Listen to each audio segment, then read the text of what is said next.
아침 주전자에서 김이 오르며 작은 소리가 났습니다. 설거지를 하다 말고 한숨이 저절로 나왔습니다. 남편 밥을 차리고 치우고 쓰레기 봉투를 묶으려던 순간 휴대폰이 울렸습니다. 막내 정민이었습니다. 언니, 오늘 엄마 산소 한번 가줄 수 있어? 나는 잠시 달력을 봤습니다.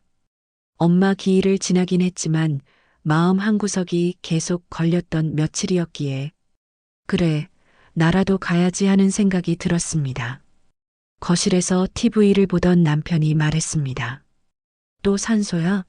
정우는 뭐하고 맨날 당신만 가? 잠깐 다녀올게.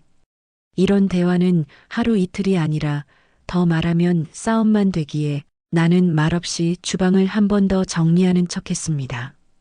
정말이지 누구 눈치도 안 보고 다닐 때가 이젠 하나도 없네. 카디건을 걸치고 현관을 나서자 내 얼굴이 유리창에 비쳤습니다. 눈가가 유독 피곤해 보였습니다. 어릴 때 엄마가 거울 앞에서 한숨 쉬던 모습이 떠올라 마음이 스쳤습니다. 버스를 2번 갈아타고 언덕길을 올라 산소 근처에 도착하자 특유의 흙냄새가 코끝을 찔렀습니다. 바람은 가을 냄새를 실어오고 나뭇잎은 조금씩 색이 바뀌는 중이었습니다. 엄마 나왔어 중얼거리며 묘로 향하는데 어디선가 개 짖는 소리가 들렸습니다. 백구야, 또 나왔구나. 관리 아저씨가 멀리서 손을 흔들었습니다. 흰 개 한 마리가 내게 달려왔습니다. 온몸이 흙투성이지만 눈빛은 밝았습니다. 얘가 요새 산소 근처를 자꾸 파요. 참 이상하네. 그 말이 끝나자마자 백구는 내 어머니 묘 앞에 멈춰 서더니 또 흙을 파기 시작했습니다. 이미 한 번 파헤쳐진 듯 흙이 고르지 못했습니다. 얘, 안 돼, 거긴 엄마 자리야. 입으로는 말렸지만 내 시선은 그 파인 틈에 고정됐습니다. 흙 사이로 희미하게 빛나는 것이 보였습니다. 나는 천천히 무릎을 꿇고 손가락으로 조심스레 흙을 긁어냈습니다. 딱딱한 금속의 감촉이 손끝에 닿았습니다. 가슴이 쿵 내려앉았습니다. 이게 뭐지? 흙 속에서 나온 건 낡은 비닐 조각, 그리고 그 안에 든 금반지 한 개였습니다. 오래된 듯 빛이 바랬지만 분명 금으로 된 반지였습니다. 엄마가 늘 끼고 다니던 그 얇은 반지가 떠올라 목이 메었습니다. 백구가 코를 킁킁 대자 나는 반지를 꼭 쥔 채 흙 속을 다시 살폈습니다. 젖은 종이 한 장이 손에 걸렸습니다. 가장자리가 너덜너덜해졌지만 분명 누군가 접어서 묻어둔 흔적이었습니다. 조심스럽게 펼치자 삐뚤삐뚤한 글씨. 큰딸 정희의 며느리에게. 나는 숨을 멈췄습니다. 며느리에게? 입 밖으로 나도 모르게 새어나왔습니다. 나도 아니고 하은이? 왜? 아랫부분은 흙에 번져 알아보기 어려웠지만 미안하다, 지켜주고 싶다 같은 단어가 조각처럼 보였습니다. 멍하니 앉아 있는데 관리 아저씨가 소리쳤습니다. 아줌마, 뭐 찾았어요? 나는 급히 종이를 접어 품에 넣고 반지는 주머니에 쑤셔 넣었습니다. 괜히 숨기고 싶었습니다. 아, 아니요. 그냥 이상해서요. 억지 웃음을 지으며 대답했습니다. 묘 앞에 다시 혼자 서니 마음 깊은 곳에서 오래 묵은 서운함이 올라왔습니다. 엄마나 아니라 왜 내 며느리야? 바람이 종이를 스치는 듯한 소리를 냈습니다. 갑자기 어머니가 평생 내게 하지 못한 말들이 묻혀 있는 것 같아 울컥했습니다. 나는 반지를 주머니에서 한번 꺼내 바라봤습니다. 흙먼지에 덮인 작은 금빛. 그 작은 고리가 어쩐지 오늘따라 너무 무겁게 느껴졌습니다. 이 반지 우리 가족을 어디까지 흔들게 만들려는 거야, 엄마. 버스 정류장으로 내려가던 중 휴대폰이 진동했습니다. 도윤에게서 문자. 엄마, 오늘 저녁에 하은이랑 갈게요. 할 말 있어요. 걸음을 멈춘 채 화면을 바라보는데 주머니 속 반지가 다리 움직임에 따라 딸깍거리며 부딪혔습니다. 그 소리가 심장까지 울려 퍼지는 듯 했습니다. 오늘 저녁 이 반지 이야기를 해야 할까? 아니면 나는 산을 한 번 더 돌아봤습니다. 햇살이 묘비 위에 번지고 있었습니다. 엄마 왜 이제야 나한테 이런 걸 남겨? 한마디 중얼거리고 나는 천천히 걸음을 옮겼습니다. 아직 읽지 않은 종이의 뒷면에서 어머니의 진짜 마음이 기다리고 있을 것 같은 불길한 예감과 함께 저녁 무렵 현관 앞에 발자국 소리가 들렸습니다. 도윤이와 하은이가 와 있는 게 느껴졌습니다. 근데 오늘따라 종이 조금 세게 울렸습니다. 왔어? 문을 열자 두 사람 표정이 단번에 읽혔습니다. 도윤이는 어딘가 조심스러웠고 하은이는 차갑게 굳은 얼굴을 하고 있었습니다. 엄마, 얘기 좀 할 수 있어요? 나는 앞치마를 정리하며 거실로 안내했습니다. 그런데 하은이의 시선이 자꾸 내 손으로 향했습니다. 그 손에 내가 무의식 중에 쥐고 있던 반지 자국이 남아 있었던 걸까요? 어머니, 오늘 어디 다녀오셨어요? 하은이의 말투는 예의는 지켰지만 뭔가 단단히 마음을 세운 톤이었습니다. 그냥 엄마 산소에. 말이 끝나자마자 도윤이와 하은이의 눈빛이 잠깐 스쳤습니다.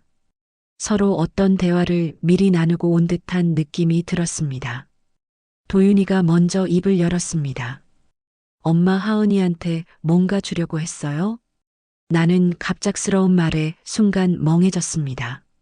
뭘? 어머니가 저한테 주실 게 있다고 하셨다고. 하은이는 목소리를 낮추며 말했다. 순간 심장이 쿵 내려앉는 느낌이 들었습니다. 얘가 그 반지 얘기를 알고 온 걸까? 아직 말도 안 했는데. 나는 급히 손을 엮어 쥐고 아무렇지 않게 웃었습니다. 아니야. 그럴 리가 있니? 내가 뭘 너한테. 하지만 내 말이 끝나기도 전에 하은이는 시선을 피했습니다. 그 눈빛 속엔 나를 시험하는 것 같아요. 간섭받고 싶지 않아요 하는 감정이 가득했습니다. 정적이 흐르자 남편이 끼어들었습니다. 거실 TV를 끄지도 않은 채 뒷짐진 모습으로 말했습니다. 아니, 정희가 또 뭘 꺼내서 말을 만들었나 보지. 애들 불편하게 왜 그러냐. 그 말에 나도 모르게 어깨가 굳었습니다. 또다. 나만 이상한 사람 만드는 이 말투. 내가 뭘 그렇게 잘못했다고. 나는 남편을 흘겨보며 말했다. 당신은 좀 가만히 있어. 그러자 남편은 마치 내가 큰 소리를 냈다는 듯 눈살을 찌푸렸습니다. 도윤이는 눈치를 보며 말했다. 엄마 요즘 조금 예민하신 것 같아서 그냥 걱정돼서 온 거예요. 그 말이 더 아프게 꽂혔습니다. 걱정이 아니라 불편에 가깝다는 걸 나는 알고 있었으니까요. 예민해서가 아니라 할 말이 있어서. 하지만 정작 무슨 말을 해야 할지 몰랐습니다. 반지 얘기를 꺼내면 가족이 더 흔들릴 것 같았습니다. 동생들 반응도 걱정됐고 무엇보다 하은이에게 괜히 부담을 줄까 두려웠습니다. 그 순간 하은이가 조용히 말을 꺼냈습니다. 어머니, 저는 아직 누가 제게 뭘 남기신다는 게 좀 무서워요. 나는 그 말을 듣고 가슴이 철렁 내려앉았습니다. 하은이의 표정은 단단히 닫혀 있었지만 눈동자 안쪽에는 두려움이 숨겨져 있었습니다. 저 아이에게도 뭔가 상처가 있겠지. 친정어머니 얘기만 나오면 표정이 굳던 게 생각나네. 하지만 남편은 그걸 눈치도 못 채고 말했습니다. 아이고, 애한테 부담 주지 마. 반지든 뭐든 그런 거 얘기하지 말고. 아직 신혼이잖아. 나는 부엌 쪽으로 시선을 돌렸습니다.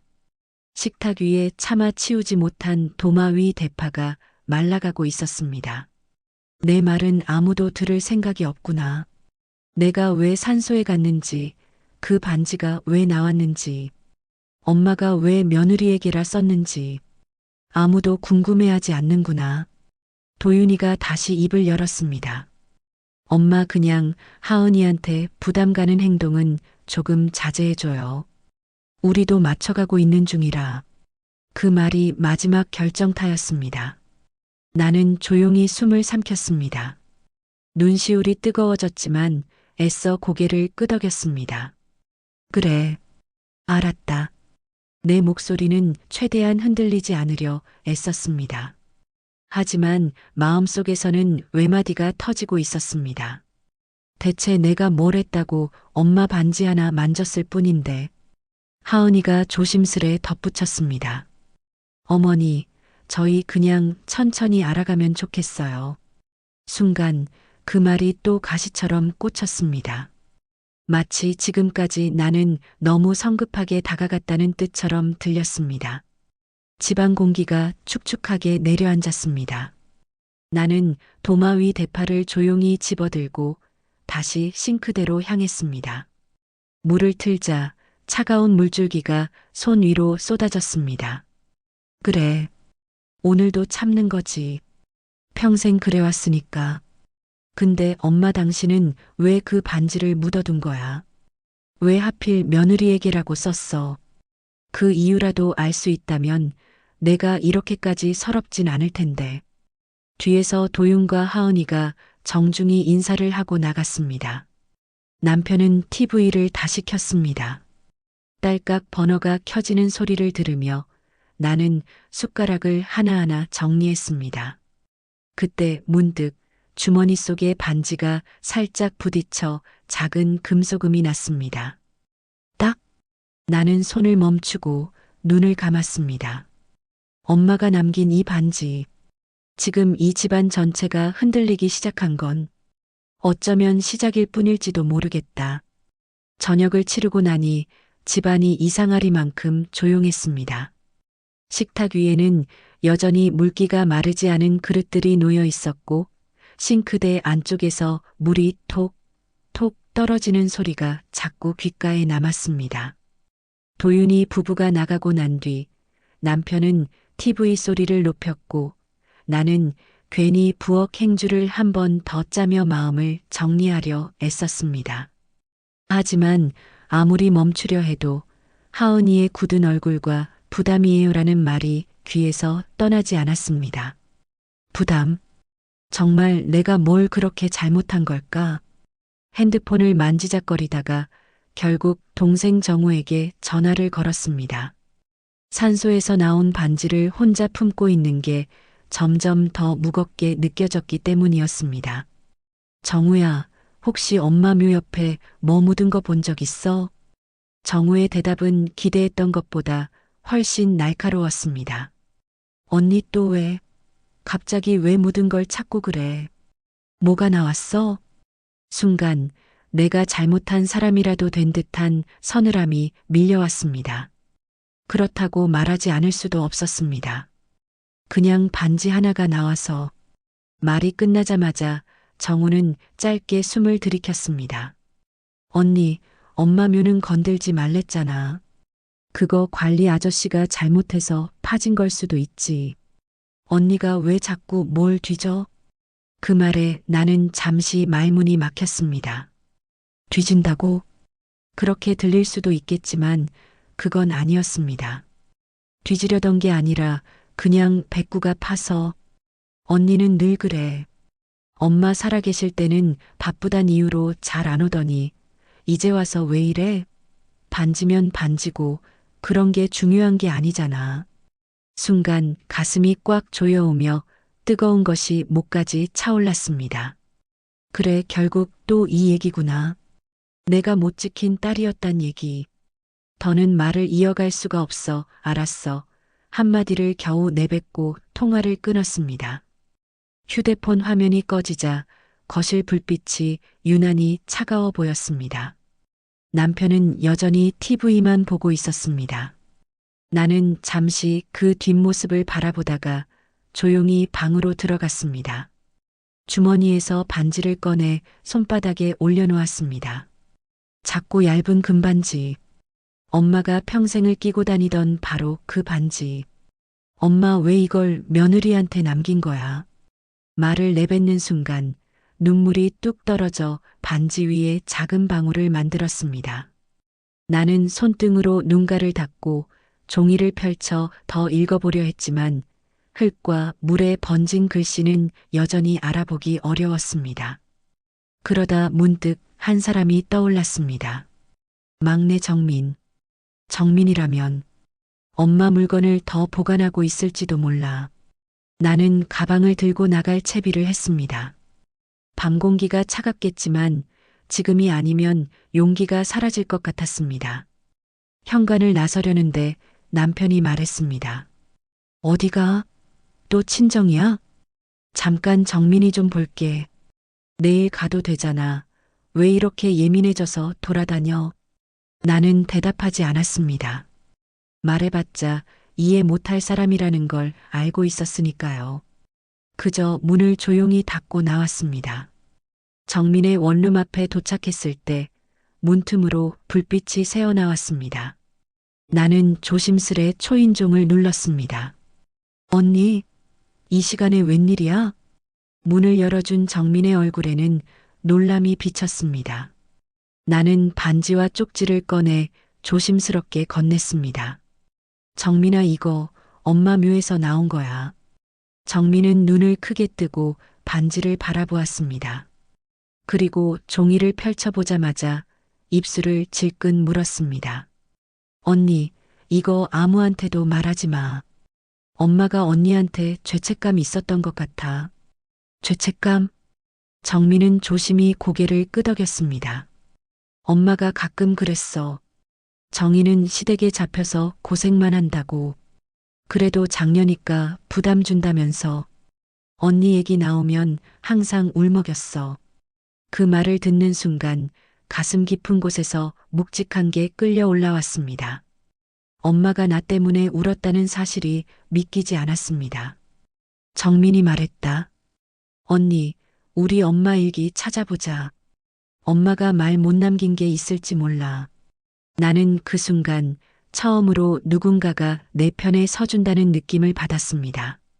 누군가가 내 이야기를 믿어주는 것 같은, 집에서 느끼지 못했던 따뜻함이 잠시 스쳤습니다. 나는 조용히 고개를 끄덕였습니다. 그래, 숨기지 말자. 엄마가 왜 며느리에게라고 쓴 건지 반드시 알아내자. 정민의 방 안 작은 스탠드 조명 아래서 나는 반지를 다시 쥐었습니다. 손바닥 위에 작은 금속이 있었지만 그 무게가 오늘따라 유난히 크게 느껴졌습니다. 마치 지금부터 시작될 모든 이야기를 예고하는 것처럼. 정민의 작은 원룸 안은 따뜻한 스탠드 불빛과 은은한 섬유유연제 냄새로 가득했습니다. 좁은 방이었지만 어딘가 편안했습니다. 아마도 누군가가 나한테 마음을 열고 있다는 느낌 때문이었겠죠. 정민은 내가 건넨 반지를 두 손으로 감싸쥐고 한참을 바라봤습니다. 마치 아주 오래전 자신의 기억을 더듬는 듯한 표정이었습니다. 언니, 이 반지 엄마가 정말 평생 끼고 있던 거 맞지? 응. 나 어릴 때도 결혼식 할 때도 엄마가 늘 끼고 있었어. 정민은 고개를 끄덕였습니다. 한숨인지 떨림인지 모를 숨을 천천히 내쉬었습니다. 언니, 엄마가 이걸 왜 며느리한테 남긴 건지 어느 정도 알 것 같아. 나는 그 말에 심장이 철렁 내려앉았습니다. 왜 며느리야? 나도 엄마 딸인데. 목이 저리도록 오래 참아온 서운함이 또 치밀어 올랐습니다. 정민은 조심스럽게 내 맞은편에 앉았습니다. 언니, 엄마가 자주 그랬어. 정희는 시댁에서 혼자 버티고 있다고. 내 언니는 언제부터인지 딸이 아니라 며느리로만 산다고. 나는 순간 말문이 막혔습니다. 엄마가 나를 그렇게 생각하고 있었다고? 근데 왜 내 며느리한테냐고. 나한테 직접 주셨으면. 정민은 고개를 숙였습니다. 엄마 말이 언니는 받을 여유가 없는 사람이라고 했어. 무슨 뜻이야? 정민은 나를 조심스레 바라보았습니다. 그 눈빛 안에는 오래된 연민이 있었고 내가 모르는 사실도 함께 깃들어 있는 듯 했습니다. 언니는 평생 시댁 걱정, 남편 걱정, 도윤이 걱정, 그 모든 걸 먼저 챙기느라 자기 걸 챙긴 적이 없다고. 그래서 언니에게 주면 결국 또 시댁으로 돌아갈 거다. 그렇게 말했어. 가슴이 찢어질 듯 아파왔습니다. 엄마가 나를 그렇게까지 안타깝게 여겼다고? 정민은 이어 말했습니다. 엄마가 말했다고 해서 나도 믿고 싶지 않았어. 근데 언니 진짜 그랬잖아. 나는 아무 말도 할 수 없었습니다. 정말이지 반박할 힘이 없었습니다. 평생 나는 늘 어딘가에 묶여 있었던 것 같았습니다. 시댁에서 며느리로, 친정에서는 장녀로, 남편과 아이 앞에서는 엄마로. 그러다 보니 정작 나라는 사람은 언제부터인가 사라져버린 듯 했습니다. 정민은 찬장을 열어 작은 상자를 꺼냈습니다. 오래된 시계, 해진 손수건, 녹슨 열쇠고리 엄마가 남긴 자잘한 물건들이 들어 있었습니다. 언니한테 말 안 했지만 엄마 물건 중에 이거 아직 안 버렸어. 나는 상자를 향해 손을 뻗었습니다. 작은 종이 메모들이 몇 장 들어 있었는데 하나하나를 펼칠 때마다 엄마의 습관적인 필체가 눈에 들어왔습니다. 굽은 글씨, 떨린 획들, 그리고 잦은 수정 흔적들. 어머니의 목소리가 들리는 듯 했습니다. 정희는 늘 미안하다. 내가 도와주지 못해 미안하다.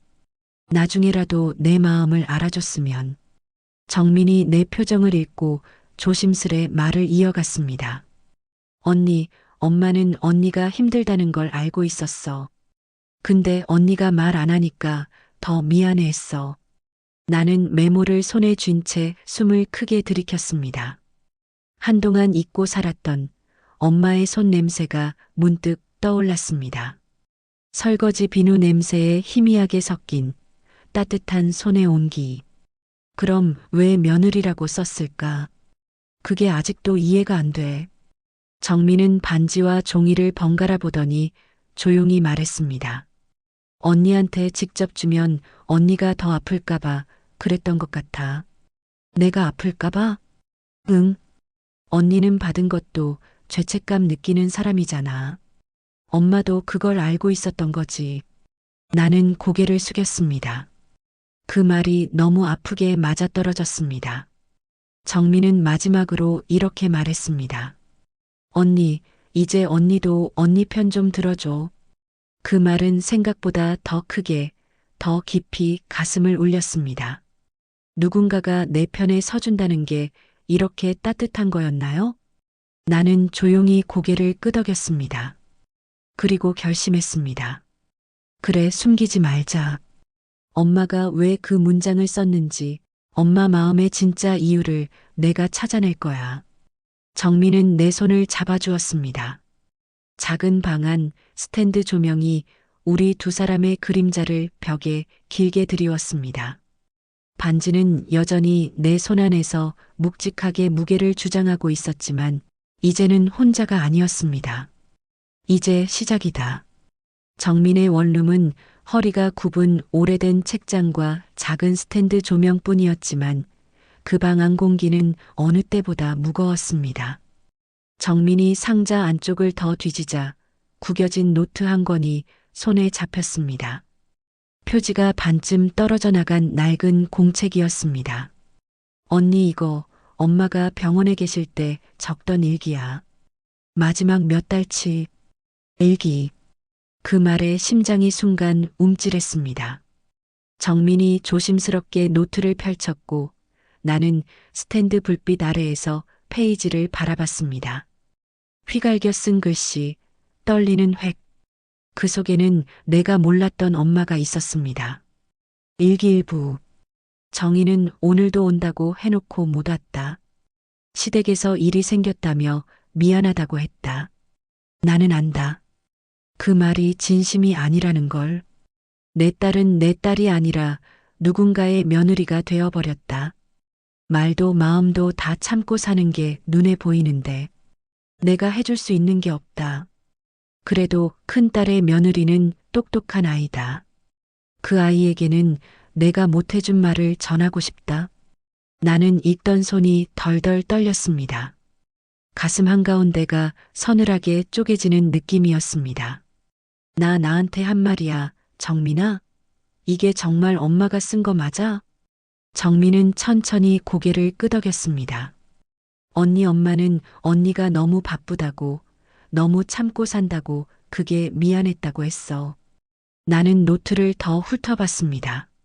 손가락 끝이 차갑게 식어갔습니다. 일기 또 다른 부분. 정희는 주말마다 시댁 간다. 친정에는 눈치 봐가며 온다. 왜 내 딸이 저렇게 살아야 하나? 저렇게 살라고 가르친 적 없는데 나는 내 딸에게 아무것도 남기지 못했다. 내 이름으로 된 것 하나 없으니 그저 마음 하나만 전하고 싶다. 노트가 손에서 미끄러질 뻔했습니다. 나는 급히 무릎 위에 올려두고 숨을 고르려 했지만 호흡이 가빠지기 시작했습니다. 엄마, 엄마는 나를 그렇게 보고 있었던 거야? 그동안 들은 적 없는 엄마의 목소리, 마음속 깊이 숨겨두었던 후회와 미안함. 그 모든 것이 글자 하나하나에 배어 있었습니다. 정민은 계속해서 일기의 마지막 페이지를 펼쳤습니다. 거기에는 짧지만 아주 명확한 문장이 하나 적혀 있었습니다. 일기 마지막 문장. 정희에게 주면 짐이 될까봐. 정희의 며느리에게 남긴다. 그 아이는 정희의 마음을 대신 받아줄 테니. 그 문장을 보는 순간 나는 그대로 무너져 버렸습니다. 숨을 들이마시는 것도 힘들 만큼 가슴이 죄어왔습니다. 짐이 된다고 생각한 거야? 내 목소리가 너무 떨려서 스스로도 알아듣기 어려웠습니다. 정민이 내 손을 조심스레 붙잡았습니다. 언니 엄마는 언니가 또 부담 느낄까봐 그러신 거야. 언니는 뭐든 받으면 돌려주잖아. 엄마도 그걸 아셨던 거지. 그럼 나는 도대체 뭐야? 왜 나는 엄마 유산도 못 받는 딸이야? 왜? 말이 끝나자마자 눈물이 후두둑 떨어졌습니다. 손등으로 닦아도 계속 번져나오는 눈물. 여태껏 참아온 서운함이, 죄책감이, 억울함이 한꺼번에 터져나왔습니다. 정민은 말없이 내 등을 천천히 쓸어주었습니다. 마치 오래전 엄마가 해주던 그 손길처럼. 언니 엄마는 언니가 더 괜찮은 줄 알았어. 언니는 늘 잘 버티니까. 그게 언니가 강해서가 아니라 말을 안 해서 그런 건데. 나는 고개를 숙인 채 울음을 삼켰습니다. 말하지 않았던 건 나도 엄마도 같았구나. 평생 서로를 걱정하느라 속마음을 말하지 못한 채 살았던 모녀. 그제야 엄마가 왜 며느리라는 단어를 썼는지 처음으로 이해될 것 같았습니다. 그건 나를 밀어낸 게 아니라 나를 보호하기 위한 마지막 선택이었습니다. 정민이 마지막으로 일기장의 뒤쪽을 들춰보았습니다. 거기에는 접힌 종이 한 장이 끼워져 있었습니다. 언니, 이거 봉투에 뭐라고 적혀 있어? 나는 떨리는 손으로 봉투를 잡았습니다. 가까스로 읽힌 글씨. 정희가 알면 울 테니. 그 문장을 보는 순간 나는 더는 버티지 못하고 일기장 위에 얼굴을 묻었습니다. 엄마, 왜 우리는 서로한테 이렇게 서툴렀을까? 왜 이렇게 늦었을까? 그러나 울음 아래에는 이상하게도 아주 미세한 안도감도 함께 있었습니다. 엄마가 나를 미워해서가 아니라 나를 알아서 남긴 마지막 흔적이었다는 사실. 그 진실이 비로소 나를 붙들어주고 있었습니다. 정민의 집에서 돌아오는 길, 밤 공기가 유난히 차갑게 느껴졌습니다. 정민이 내 편에 서준 건 고마웠지만 마음 한구석이 계속 불안하게 들떠 있었습니다. 엄마의 일기에서 본 그 문장들, 정희에게 주면 짐이 될까봐 그 글자가 자꾸만 가슴 안에서 울렸습니다. 집 현관문을 열자마자 남편이 소파에 기대 앉아 TV를 보고 있었습니다. 어둑한 거실에 화면 불빛만 깜빡였고 나는 잠시 현관에서 멈춰 서 있었습니다. 왔냐? 어디까지 간 거야? 이 밤중에. 평범한 말투였지만 그 안에 섞인 불만이 너무도 선명했습니다. 정민이가 조금 도와줬어. 말을 하며 신발을 벗는데 남편이 비아냥처럼 말했습니다. 도와? 뭘 또 그렇게 복잡하게 만들고 다녀. 그 말이 내 신경을 툭 건드렸지만 그냥 넘기고 방으로 들어갔습니다. 옷을 갈아입으면서 나는 조심스레 반지와 일기 메모를 서랍 속에 넣었습니다. 이건 조금 더 생각한 뒤 이야기해야 해. 지금 말하면 아무도 내 말 안 믿겠지. 다음 날 아침 정우에게서 전화가 왔습니다. 언니, 어제 말한 그 반지 정민이한테까지 얘기했어? 나는 말문이 막혔습니다. 정우의 목소리는 이미 날서 있었고 나는 변명할 힘도 없었습니다. 정우야, 엄마 일기도 나왔고 우리 같이 좀. 언니는 왜 다 혼자서 판단해? 엄마 살아있을 때는 못 챙기더니 이제 와서 갑자기 이러면 우리가 믿어? 믿어? 그 말이 마음을 콕 찔렀습니다. 언니, 우리 엄마 이제 편히 보내드리자. 그 반지나 쪽지 같은 건 그냥 잘못 나온 거일 수도 있어. 정우야, 그건 엄마가 직접 쓴 글씨야. 내가 봤어. 언니가 본 게 사실인지는 우리가 어떻게 알아? 그 말이 결정타였습니다. 순간 숨이 턱 막혀 말이 안 나왔습니다. 정우야, 내가 어떻게 그런 말을. 언니가 괜히 판만 더 키우는 것 같아서 그래. 도윤이도 엄청 불편해하더라. 순간 머릿속이 새하얘졌습니다. 도윤이? 내 아들이? 전화를 끊고 멍하니 서 있는데 하은이에게서 메시지가 왔습니다. 어머니 혹시 어제 말씀드렸던 반지 얘기 다시 안 해주셨으면 해요. 저 아직 그런 얘기 받을 준비가 안 돼요. 몸에 힘이 쫙 빠졌습니다. 나는 아무 말도 못하고 휴대폰을 내려놓았습니다. 손끝이 얼얼할 정도로 떨렸습니다. 준비가 안 됐다는 게 나는 부담이고 나는 불편한 존재라는 뜻인가. 거실로 나오자 남편이 말했습니다. 도윤이한테 무슨 얘기를 했길래 애가 어제부터 난리냐. 이제 좀 그만해. 너도 나도 편하게 살자, 제발. 그 말이 너무 쉽게, 너무 무심하게 흘러나왔습니다. 내가 무슨 큰 잘못을 한 사람처럼. 당신은 내가 뭘 그렇게 잘못했다고 생각해? 내 목소리는 낮았지만 떨렸습니다. 그냥 그 작은 반지 하나 때문에 왜 이렇게 호들갑이냐는 거지. 그 말에 나는 소리 없이 웃었습니다. 호들갑. 내 인생, 엄마의 마지막 마음, 내 며느리와의 관계, 동생들과의 상처. 그 모든 것이 남편 눈에는 호들갑이었습니다. 그렇지 이 집에서 내 얘기는 늘 사소했고, 늘 오해였고, 늘 예민한 반응이었지. 나는 말없이 방으로 들어가 문을 닫았습니다. 작게 탁 마이너스하고 닫힌 문소리가 유난히 크게 들렸습니다. 서랍을 열어 반지를 꺼내 손바닥 위에 올렸습니다.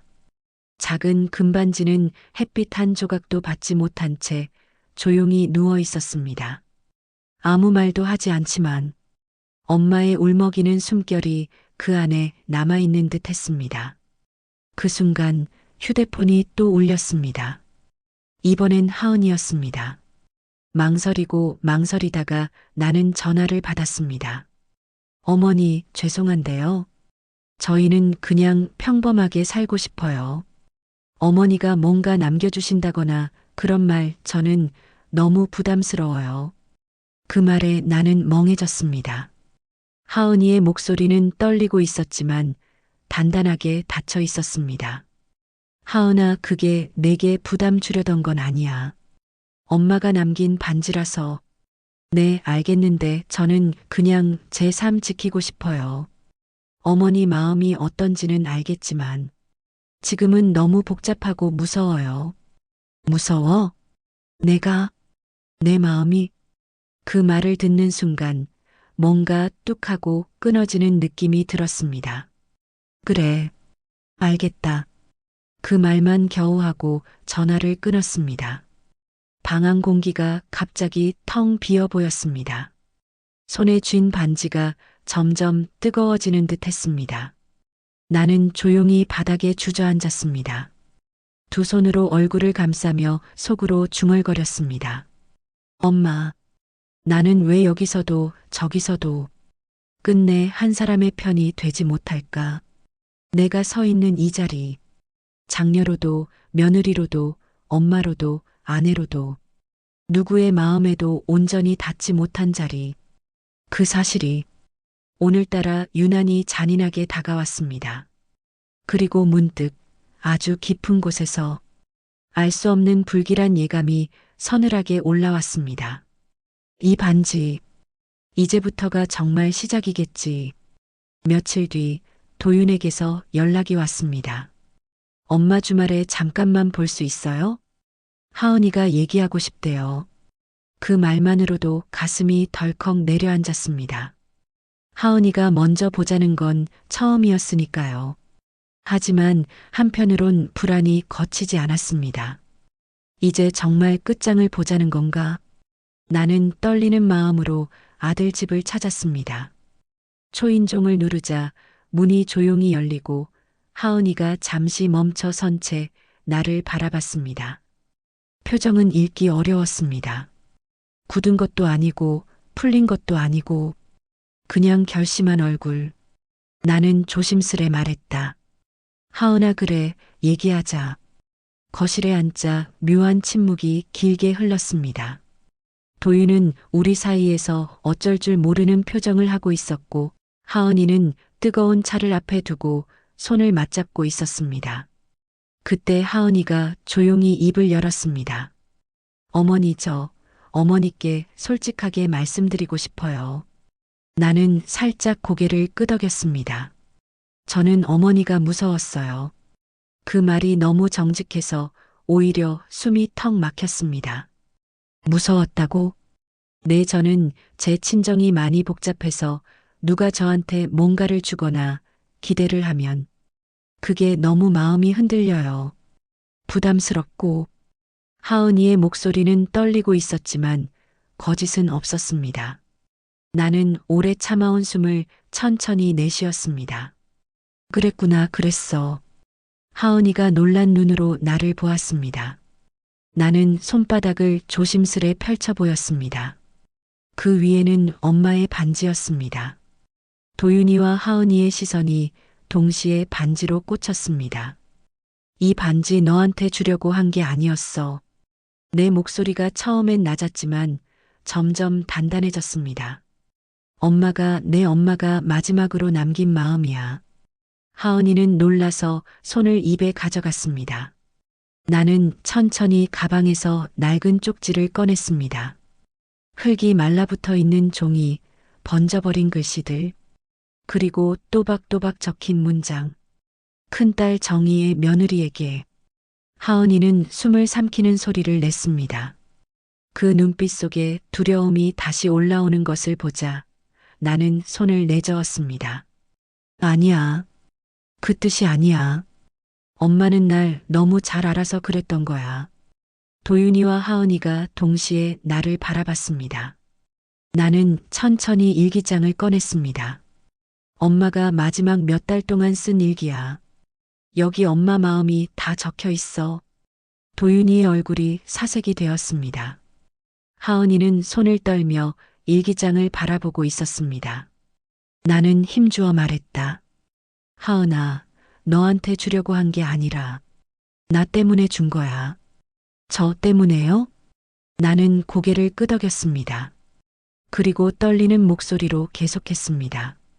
엄마는 내가 시댁에서 너무 고생한다고 생각했어. 친정보다 시댁 눈치를 보며 사느라. 내가 딸이 아니라 평생 며느리로만 산다고. 그게 너무 미안했다고. 나는 일기의 마지막 문장을 펼쳤습니다. 정희에게 주면 짐이 될까봐. 정희의 며느리에게 남긴다. 눈물이 일기장 위에 또 한 방울 떨어졌습니다. 하은이는 그제야 손을 입에서 내리고 천천히 고개를 숙였습니다. 나는 쓴웃음을 지으며 말했다. 엄마는 내가 뭐든 받으면 부담스러워할 거라고 생각하셨대. 평생 내가 내 걸 가져본 적 없으니까. 그 말을 하자 목이 꽉 막혀 더는 말을 잇기 어려웠습니다.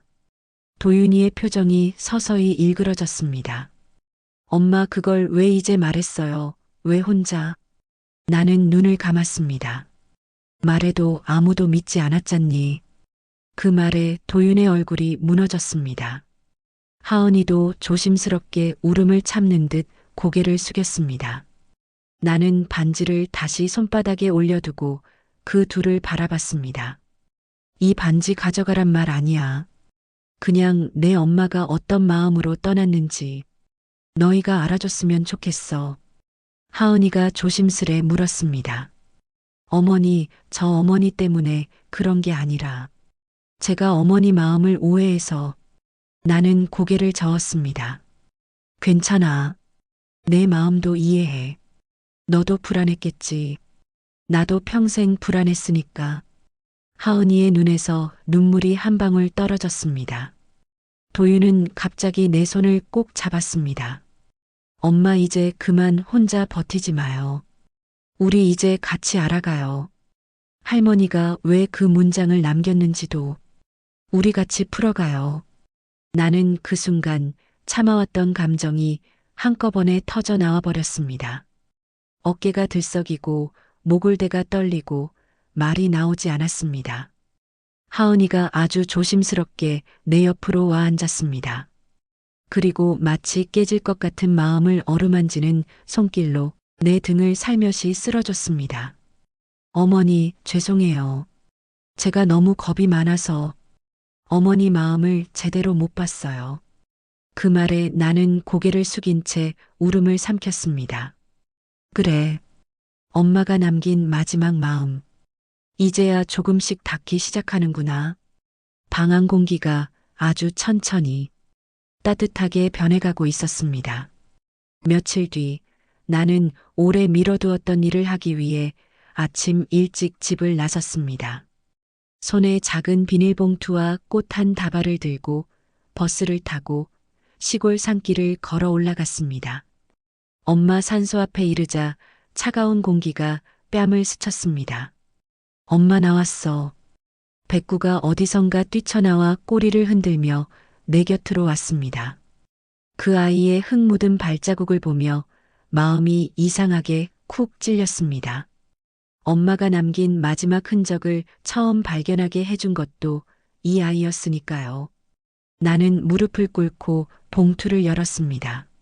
안에는 반지, 일기장 복사본, 그리고 내가 직접 적은 한 장의 편지가 담겨 있었습니다. 엄마 나 이제 좀 알 것 같아. 차갑지만 건조하지 않은 바람이 스쳐 지나가며 엄마의 대답처럼 느껴졌습니다. 나는 봉투를 조심히 묘비 옆에 내려놓고 속삭였습니다. 나 괜찮아질게. 그리고 엄마가 미안해했던 그 마음. 나 이제는 짐이 아니라 선물로 받아볼게. 말을 하고 나니 이상하게도 가슴이 조금 가벼워졌습니다. 평생 처음으로 나 자신에게 허락하는 말 같았습니다. 백구는 계속 제자리에서 기다리듯 앉아 있었고 나는 그 아이 머리를 쓰다듬으며 천천히 자리에서 일어났습니다. 집에 돌아오자마자 어색한 공기가 조금 남아 있었지만 그날 저녁 도윤이에게서 전화가 왔습니다.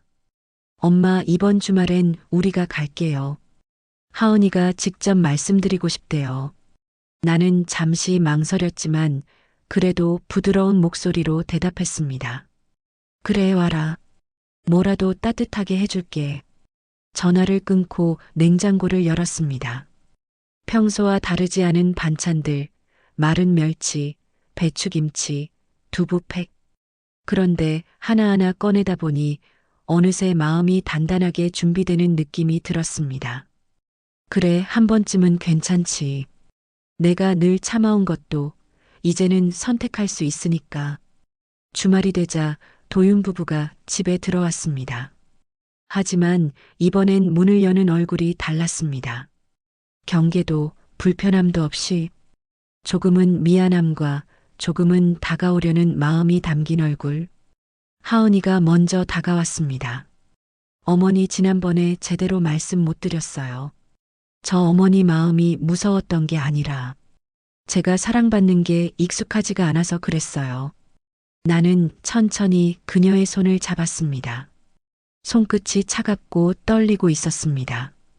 괜찮다, 하은아. 나도 엄마 마음을 이제야 알아가는 중이야. 그 말에 하은이의 눈가가 살짝 붉어졌습니다. 어머니가 주신 반지 맡아도 괜찮을까요? 받는다는 뜻이 아니라 그 마음을 제가 기억하겠다는 뜻으로. 나는 미소를 지었습니다. 그리고 조심스럽게 말했다. 그래. 우리 셋이 같이 지키자. 도윤이도 너도. 우리 엄마 마음이 어디에 닿기를 바랐는지. 도윤이도 조용히 고개를 끄덕였습니다. 엄마 저희가 잘 지킬게요. 그리고 엄마 혼자 두지 않을게요. 그 말에 나는 순간 눈물이 고여 시야가 흐릿해졌습니다. 한동안 말문이 막혀 머뭇거리다가 겨우 한마디가 흘러나왔습니다. 그래, 고맙다. 식탁에 둘러앉아 저녁을 먹으며 오랜만에 집안이 따뜻해 보였습니다. 상 위를 스치는 김 냄새, 젓가락이 부딪히는 소리, 그리고 서로의 눈치를 보지 않고 자연스레 오가는 말들. 나는 밥을 떠먹다 문득 생각했습니다. 엄마 이제 좀 알겠어. 당신이 이 반지를 남긴 이유도, 나에게 며느리라는 이름이 왜 그렇게 무겁게 느껴졌는지도.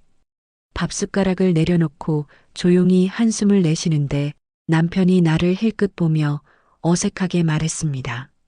저 여보, 그 반지 잘 챙기자. 어머니 마음이니까. 나는 순간 고개를 들었습니다. 남편의 얼굴은 조금 붉어져 있었고 그 말이 서툴렀지만 분명 노력이라는 걸 알 수 있었습니다. 나는 천천히 고개를 끄덕였습니다. 응, 알겠어. 그 순간 아주 작은 균열이 메워지는 듯한 느낌이 들었습니다.